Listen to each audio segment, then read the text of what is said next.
जय हिंद दोस्तों, स्वागत है आपका हमारे YouTube चैनल में। आज की वीडियो में हम लेकर आए हैं आपके लिए यहाँ पर हिंदी साहित्य के बहुत ही महत्वपूर्ण क्वेश्चन आंसर। तो वीडियो को पूरा अवश्य देखें। वन लाइनर एक क्वेश्चन यहाँ पर तो बहुत ही महत्वपूर्ण है, तो वीडियो को पूरा अवश्य देखना है। अगर आप चैनल पर पहली बार आए हैं तो चैनल को सब्सक्राइब कर लें, बेल आइकन दबाएं, ऑल पर क्लिक करें ताकि ऑल वीडियो की जानकारी आपके यहाँ तक सबसे पहले पहुँचे। ज़्यादा से ज़्यादा वीडियो को शेयर करना है और वीडियो को लाइक करना ना भूलें। तो आज का अपना फर्स्ट क्वेश्चन, किस नाटककार ने अपने नाटकों के लिए रंगमंच को अनिवार्य नहीं माना? देखिए, रंगमंच को अनिवार्य नहीं माना है तो किसने नहीं माना है? जयशंकर प्रसाद आपका यहाँ पर सही आंसर होगा। अगला क्वेश्चन पूछा गया है, किस पुस्तक का 15 भारतीय भाषाओं और 40 जो है विदेशी भाषाओं में अनुवाद किया जा चुका है? महत्वपूर्ण क्वेश्चन है, वह कौन सी पुस्तक है? आंसर बनता है तो आप कमेंट में आंसर जरूर बताएं क्या होगा इसका सही आंसर। तो आपका सही आंसर है पंचतंत्र। देखिए, जो पंचतंत्र है इसका 15 भारतीय भाषाओं में इसका जो है अनुवाद और 40 विदेशी भाषाओं में इसका अनुवाद किया जा चुका है। अगला क्वेश्चन यहाँ पर पूछा गया है, क्या पूछा गया है? देखिए, किस भाषा को द्रविड़ परिवार की सभी भाषाओं की जननी कहा जाता है? तो जो जननी कहा जाता है वह तमिल को कहा जाता है। किसको?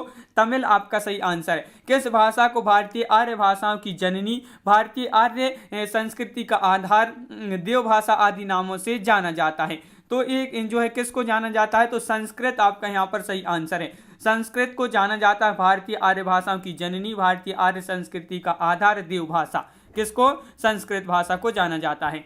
अगला क्वेश्चन क्या है? तो देखिए, ये रहा आपका अगला क्वेश्चन, रामचरितमानस के बाद किस रचना की सर्वाधिक टीकाएं लिखी गई? वह रचना कौन सी है? वह रचना बताना है आपके लिए।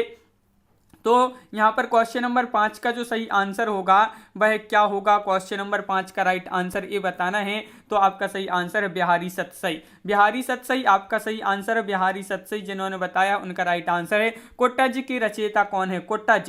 कुट्टज की रचयिता यहाँ पर बताना है। आपके 4 विकल्प दिए गए हैं, कुट्टज की रचयिता कौन है? तो क्वेश्चन नंबर 6 का सही आंसर है आपका यहाँ पर विकल्प नंबर क्या है? यहाँ पर विकल्प नहीं दिए गए। हजारी प्रसाद द्विवेदी आपका यहाँ पर सही आंसर, हजारी प्रसाद द्विवेदी आपका राइट आंसर है। अगला क्वेश्चन यहाँ पर पूछा गया है, केरल राज्य की राजकीय भाषा क्या है? तो देखिए, राजकीय भाषा पूछा है केरल की। केरल की राजकीय भाषा जो है वह कौन सी है? तो आपका यहाँ पर जो सही आंसर है वह क्या है? वह है मलयालम। मलयालम आपका राइट आंसर है। अगला क्वेश्चन है, कौन सी भाषा ऑस्ट्रिक समूह से संबंधित है? तो ऑस्ट्रिक समूह से जो संबंधित भाषा है वह है खासी। कौन सी है? खासी आपका यहाँ पर सही आंसर होगा। खासी राइट आंसर है, बिल्कुल सही। अगला क्वेश्चन क्या है? खड़ी बोली के सर्वप्रथम लोकप्रिय कवि कौन माने जाते हैं? खड़ी बोली के सर्वप्रथम लोकप्रिय कवि कौन माने जाते हैं? तो अयोध्या सिंह उपाध्याय आपका सही आंसर होगा। अयोध्या सिंह उपाध्याय, हरिऔध आपका यहाँ पर राइट आंसर है। क्वेश्चन नंबर 10 क्या पूछा गया है? खड़ी बोली का अरबी फारसी में रूप क्या है? तो खड़ी बोली का अरबी फारसी में रूप क्या है? ये आपके लिए यहाँ पर बताना है। तो आपका यहाँ पर क्वेश्चन नंबर 10 का सही आंसर है उर्दू भाषा। उर्दू भाषा आपका यहाँ पर सही आंसर है। उर्दू भाषा राइट आंसर है, बिल्कुल सही। उर्दू भाषा राइट आंसर आपका। अगला क्वेश्चन, गंगा छवि वर्णन कविता के रचनाकार कौन है? गंगा छवि वर्णन कविता की रचनाकार इसके बताना है, रचनाकार कौन है? तो आपका यहाँ पर जो सही आंसर है वह है आपका क्वेश्चन नंबर 11 का राइट आंसर भारतेंदु हरिश्चंद्र। भारतेंदु हरिश्चंद्र आपका यहाँ पर सही आंसर है। भारतेंदु हरिश्चंद्र जिन्होंने बताया है उनका यहाँ पर राइट आंसर है। अगला क्वेश्चन है, गागर में सागर भरने का कार्य किस कवि ने किया है? तो ये क्वेश्चन आपका महत्वपूर्ण क्वेश्चन है। कई बार पूछा गया है कि गागर में सागर भरने का जो काम किया है, कार्य किया है, ये कौन से कवि ने किया है? तो बिहारी। बिहारी आपका यहाँ पर सही आंसर है। बिहारी आपका राइट आंसर। इन्होंने गागर में सागर भरने का कार्य किया है। अगला क्वेश्चन है, गोदान किसकी कृति है? देखिए, जो गोदान है ये किसकी कृति है? तो आपका सही आंसर है प्रेमचंद। प्रेमचंद आपका सही आंसर होगा। अगला क्वेश्चन है, घनिष्ठ की शुद्ध उत्तरावस्था क्या है? तो क्वेश्चन नंबर 14 है, घनिष्ठ की शुद्ध उत्तरावस्था क्या है? तो आपका सही आंसर है घनिष्ठतर। क्या है? घनिष्ठतर आपका यहाँ पर सही आंसर है। बहुत बढ़िया, घनिष्ठतर आपका राइट आंसर। अगला क्वेश्चन क्या है, चंद्रबरदाई किसके दरबारी कवि थे? ये दरबारी कवि थे। तो किसके दरबारी कवि थे ये आपके लिए बताना है। महत्वपूर्ण क्वेश्चन यहाँ से पूछा गया है आपसे और आपका राइट आंसर है पृथ्वीराज चौहान। पृथ्वीराज चौहान आपका यहाँ पर सही आंसर है, बिल्कुल सही। पृथ्वीराज चौहान के दरबारी कवि थे चंदबरदाई। अगला क्वेश्चन है, चंदन विष व्याप्त नहीं लिपटे रहत भुजंग, इस प्रस्तुत पंक्ति के रचयिता कौन है? क्वेश्चन नंबर 16, इस पंक्ति के रचयिता बताना है। चंदन विष व्याप्त नहीं लिपटे रहत भुजंग, तो इस पंक्ति के रचयिता है रहीम। कौन है? रहीम आपका यहाँ पर सही आंसर होगा, बिल्कुल सही। रहीम जिन्होंने बताया उनका राइट आंसर है। अगला क्वेश्चन यहाँ पर पूछा गया है, चरणदास चोर किसकी नाट्य कृति है? क्वेश्चन नंबर 17, चरणदास चोर किसकी नाट्य कृति है? राइट आंसर है हबीब तनवीर। हबीब तनवीर आपका यहाँ पर सही आंसर है, हबीब तनवीर राइट आंसर है। चांद का मोहटेड़ा काव्य के रचयिता कौन है? चांद का मोहटेड़ा काव्य है ये, और इसके जो रचयिता हैं वह हैं, कौन है इसके रचयिता? गजानन माधव मुक्तिबोध। गजानन माधव मुक्तिबोध आपका यहाँ पर सही आंसर है। अगला क्वेश्चन क्या पूछा गया है, चारु शब्द की शुद्ध भावात्मक संज्ञा क्या है? ये आपका चारु शब्द है और इसकी शुद्ध भावात्मक संज्ञा क्या है? तो क्वेश्चन नंबर 19 और 19 का जो सही आंसर है वह आपका यहाँ पर चारुता। चारुता आपका यहाँ पर सही आंसर है। चारुता जिन्होंने बताया उनका राइट आंसर यहाँ पर है। चिंतामणि के रचयिता कौन है? क्वेश्चन नंबर 20 से अपना महत्वपूर्ण क्वेश्चन पूछा गया है, चिंतामणि के रचयिता कौन है? तो ये आपके यहाँ पर 4 विकल्प भी दिए गए हैं क्वेश्चन नंबर 20 है, और 20 का सही आंसर आपका यहाँ पर रामचंद्र शुक्ल आपका सही आंसर है। रामचंद्र शुक्ल राइट आंसर है, बिल्कुल सही। Ramchandra Shukla right answer. अगला क्वेश्चन है, देखिए यहाँ पर चीनी तिब्बती भाषा समूह की भाषाओं को के बोलने वालों को क्या कहा जाता है? तो चीनी तिब्बती भाषा समूह की भाषाओं को बोलने वालों को क्या कहा जाता है, ये आपके लिए बताना है। तो आपका सही आंसर है निषाद। क्या कहा जाता है? इनको कहा जाता है निषाद, आपका सही आंसर है। अगला क्वेश्चन क्या पूछा गया है? देखिए अगला क्वेश्चन आपसे पूछा गया है, छायावाद के प्रवर्तक का नाम क्या है? ये क्वेश्चन आपका कई बार पूछा जा चुका है एग्जाम में। छायावाद के प्रवर्तक का नाम क्या है? तो जयशंकर प्रसाद, सभी के लिए पता होगा, जयशंकर प्रसाद आपका राइट आंसर है। जन्मेजय का नाग यज्ञ किसकी कृति है? जन्मेजय का नाग यज्ञ ये जो कृति है किसकी कृति है? तो आपका यहाँ पर जो सही आंसर है क्वेश्चन नंबर 23 का सही आंसर है, वह क्या है आपका राइट आंसर? तो जयशंकर प्रसाद आपका यहाँ पर सही आंसर है। जयशंकर प्रसाद जिन्होंने बताया है उनका सही आंसर है। अगला क्वेश्चन क्या पूछा गया है, देवनागरी लिपि को राष्ट्रलिपि के रूप में कब स्वीकार किया गया था? क्वेश्चन नंबर 24 है, देवनागरी लिपि को राष्ट्रीय लिपि के रूप में कब स्वीकार किया गया था?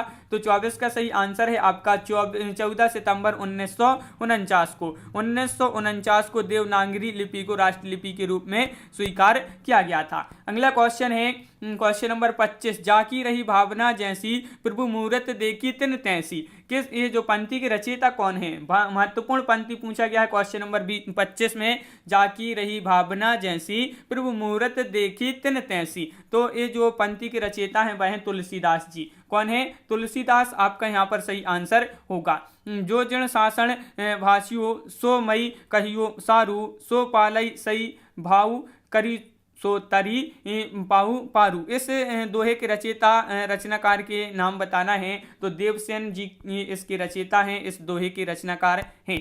अगला क्वेश्चन है, ज्ञानपीठ पुरस्कार किस क्षेत्र में सर्वश्रेष्ठ कार्य के लिए प्रदान किया जाता है? ज्ञानपीठ पुरस्कार किस क्षेत्र में श्रेष्ठ कार्य के लिए दिया जाता है? तो क्वेश्चन नंबर 27 का सही आंसर है, ज्ञानपीठ पुरस्कार दिया जाता है आपका साहित्य के क्षेत्र में। साहित्य आपका राइट आंसर है, बिल्कुल सही। ज्ञानमार्ग की शाखा के कवियों को किस नाम से पुकारा जाता है? तो जो ज्ञानमार्ग की शाखा के कवि होते हैं इनको पुकारा जाता है किस नाम से? संत कवि के नाम से। अगला क्वेश्चन है, झरना ये जो काव्य संग्रह है और इसके रचयिता कौन है?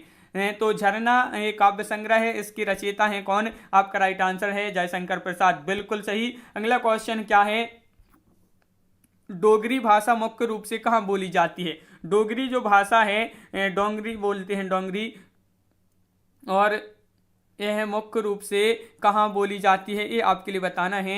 तो आपका राइट आंसर है जम्मू कश्मीर। जम्मू कश्मीर आपका सही आंसर है, बिल्कुल सही। जम्मू कश्मीर जिन्होंने बताया, डोंगरी भाषा जो है ये आपकी मुख्य रूप से जम्मू कश्मीर में बोली जाती है। ढाई अक्षर प्रेम के पढ़े सो पंडित हो, इस के रचयिता कौन है? क्वेश्चन नंबर 31 का राइट आंसर बताना है। 31 का सही आंसर आपका यहाँ पर क्या होगा? ढाई अक्षर प्रेम के पढ़े सो पंडित हो, इसके जो मतलब रचयिता हैं वह कबीरदास जी हैं। कौन है? कबीरदास जी हैं आपके यहाँ पर, बिल्कुल सही। अगला क्वेश्चन क्या पूछा है, तरनी तनुजा तट तमाल तरुवर बहु छाए, इस पंक्ति के रचयिता कौन है? क्वेश्चन नंबर 32 का सही आंसर बताना है। तरनी तनुजा तट तमाल तरुबर बहुत छाए, इसके जो रचयिता हैं वह हैं भारतेंदु हरिश्चंद्र। अगला क्वेश्चन है क्या है, तरुवर फल नहीं खाते हैं, सरवर पिए न पान, इस पंक्ति के रचयिता कौन है। क्वेश्चन नंबर 33 से महत्वपूर्ण क्वेश्चन पूछा है। तरुवर फल नहीं खाते हैं, सरवर पिए न पान, तो इस पंक्ति के जो रचयिता हैं वह हैं आपके रहीम जी, रहीम दास। आप रहीम जी आपका यहाँ पर राइट आंसर बिल्कुल सही। तितली किसकी रचना है, तितली महत्वपूर्ण क्वेश्चन पूछा है, सरल क्वेश्चन पूछा है, तितली किसकी रचना है, तो आपका सही आंसर यहाँ पर है जयशंकर प्रसाद, आपका राइट आंसर यहाँ पर होगा। अगला क्वेश्चन, क्वेश्चन नंबर 35 आपसे यहाँ पर पूछा क्या है, तुलसीदास का वह ग्रंथ कौन सा है जिसमें ज्योतिष का वर्णन किया गया है, ज्योतिष का वर्णन किया गया है, तो तुलसीदास जी का वह ग्रंथ कौन सा है, रामज्ञा प्रश्नावली, रामज्ञा प्रश्नावली राइट आंसर है। तोड़ती पत्थर एक कविता है, इसके कवि कौन है, तोड़ती पत्थर कविता के कवि कौन है, महत्वपूर्ण क्वेश्चन आपसे यहाँ पर पूछा गया है, और इसका जो सही आंसर है वह है आपका राइट आंसर सूर्यकांत त्रिपाठी निराला। अगला क्वेश्चन पूछा गया है, क्वेश्चन नंबर 37 क्या पूछा गया है, तोड़ती पत्थर कैसी कविता है, तोड़ती पत्थर जो कविता है कैसी है, तो आपका सही आंसर यथार्थवादी, यथार्थवादी होगा आपका सही आंसर बिल्कुल सही। अगला क्वेश्चन क्या है, त्यागपत्र उपन्यास किसकी रचना है, त्यागपत्र उपन्यास ये जो रचना है, त्यागपत्र क्या है, उपन्यास है, और किसकी रचना है ये आपके लिए बताना है, तो 38 का सही आंसर होगा आपका यहाँ पर विकल्प नंबर नहीं दिए गए हैं विकल्प, तो जैनेन्द्र कुमार आपका यहाँ पर सही आंसर होगा। वन लाइनर क्वेश्चन है, महत्वपूर्ण क्वेश्चन है। अगला क्वेश्चन क्या पूछा है, दरवाजे से चंडाल गली की तरफ नजर दौड़ाने पर एक अद्भुत दृश्य दिखाई देता था, इस पंक्ति के रचनाकार कौन है, इस पंक्ति के रचनाकार आपके लिए यहाँ पर बताना है, तो इस पंक्ति के रचनाकार जो है वह हैं राहुल सांकृत्ययन, राहुल सांकृत्ययन आपका यहाँ पर राइट आंसर है बिल्कुल सही, राहुल सांकृत्ययन है आपका राइट आंसर। रामचरितमानस में प्रधान रस के रूप में किस रस को मान्यता मिली है,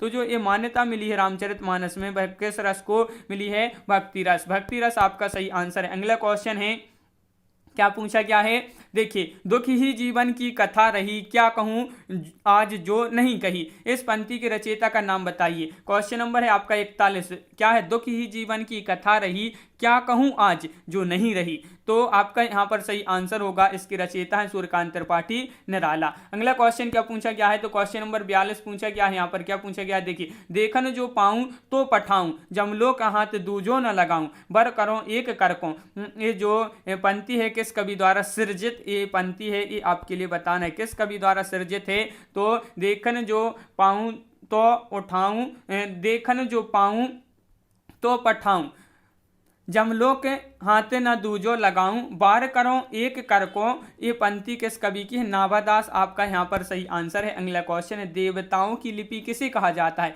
महत्वपूर्ण क्वेश्चन पूछा गया है, राइट आंसर है आपका यहाँ पर देवताओं की लिपि कहा जाता है देवनागरी लिपि, देवनागरी लिपि आपका सही आंसर है। देवनागरी लिपि का विकास किस लिपि से हुआ है, तो देवनागरी लिपि का जो विकास हुआ है वह ब्राह्मी लिपि से इसका विकास हुआ है। अगला क्वेश्चन क्या है, देखिए जब जब होए धर्म की हानि, बड़े असुर अधम अभिमानी, इस पंक्ति के रचयिता कौन है, क्वेश्चन नंबर 45 है, और 45 का सही आंसर है तुलसीदास जी, इस पंक्ति के रचयिता हैं। देश में एकमात्र किस राज्य की राजभाषा अंग्रेजी है, तो देश में एकमात्र वह राज्य है अपने भारत देश में जिसकी राजभाषा अंग्रेजी है, तो आपका राइट आंसर है नागालैंड। अगला क्वेश्चन क्या पूछा गया है, दोहा कोश के रचयिता कौन है, क्वेश्चन नंबर 47 है, 47 का सही आंसर है आपका यहाँ पर सरहपा आपका राइट आंसर होगा। द्रविड़ भाषाओं में सर्वाधिक बोली जाने वाली भाषा क्या है, तो द्रविड़ भाषाओं में सर्वाधिक जो बोली जाने वाली भाषा है, क्वेश्चन नंबर 48 का सही आंसर होगा आपका तेलुगु, तेलुगु आपका यहाँ पर सही आंसर है बिल्कुल सही। अगला क्वेश्चन,